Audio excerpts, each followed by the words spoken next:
Hello guys, ako pala yung aakyat ng bundok at ito pala yung timbang ko bago ko umakyat. Medyo matarik-tarik din kasi yung aakyatin ko. Kaya ayan, yung timbang ko 90. Pause mo. Ito naman yung magiging timbang ko na aakyat ako. May tubig, may gasolina, may pagkain, may bota at kung ano-ano pa. Wala pa dito yung kanin na dadaling ko. Ito na. Mag-grass cutter kasi ako eh.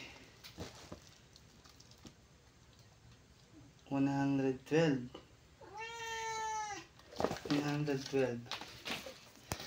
22.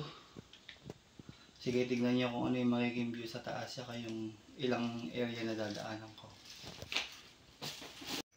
Galing ako doon. Gamanyan ako. Yan. Aakyat. Papuntang doon. Tuktok niyan. Ibabaw. Nasa ibabaw ng bundok.